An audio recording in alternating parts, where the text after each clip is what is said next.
সম্মানিত ভাইয়েরা, ইল্লাল্লাযীনা আমানু, ইমানদারদেরকে এবার আল্লাহ তাআলা বললেন তোকে খলিফার দায়িত্ব দিছি।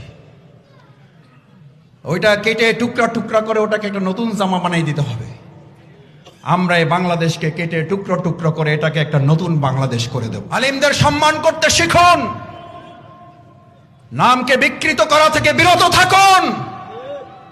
ফ্যাসিস্টদের এক টাকলা মুরাদ মনে করিয়ে দিচ্ছি, শুধু এই মাওলানা ডক্টর আজহারি হাফিজাহুল্লাহ বলেছিল ওই যে কি একটা বলে ঠিক না বা ঠিক, এই কথা বলার দুই একদিনের মাথায় ওর মন্ত্রিত্ব চলে গিয়ে অপমান লাঞ্ছনার কাজ করে আল্লাহকে দাঁড় করিয়েছিলেন।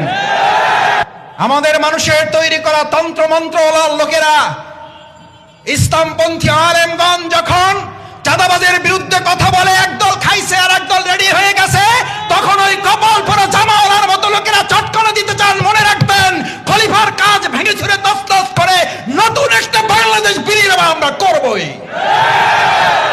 আলেমদের বিরুদ্ধে লেগে একদল হেলিকপ্টারে উঠেছে, আলেমদের বিরুদ্ধে লাগলে আর একদল হেলিকপ্টারে উঠতে পারবেন না।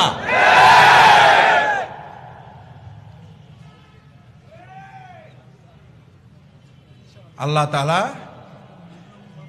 আলেমদেরও দেখেন, জালিমদেরও দেখেন। আল্লাহ তাআলা আলিমদের সাহায্য করেন আর জালিমদেরকে শায়েস্তা করেন। সুতরাং আলেমদের বিরুদ্ধে অবস্থান নিয়ে কেউ জালিমের কাতারে যাওয়ার চেষ্টা করবেন না, পরিণতি কারো ভালো হবে না। সে যদি শফিকুল ইসলাম মাসুদ হয়, শফিকুল ইসলাম মাসুদের পরিণতি তার চেয়ে ভয়াবহ হবে। কারণ আলিমেরা কথা বলে জনগণের কল্যাণের জন্য, ইসলামের জন্য। আমরা জানি না আপনারা এগুলো বুঝে না নাকি না বুঝে, নাকি শয়তানের পাল্লায় পড়ে বলেন।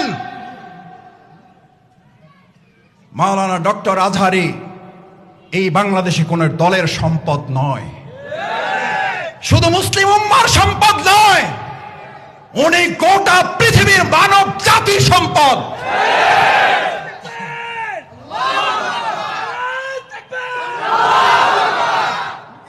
ওনাকে আপনারা বলেন একটা দলে যোগ দিয়ে দেন, আরে ভাই উনি তো একটা দলে আছে, বুঝেন না কেন? উনি তো একটা দলের কথাই বলেছে, সেই দলের নাম হচ্ছে ইসলাম।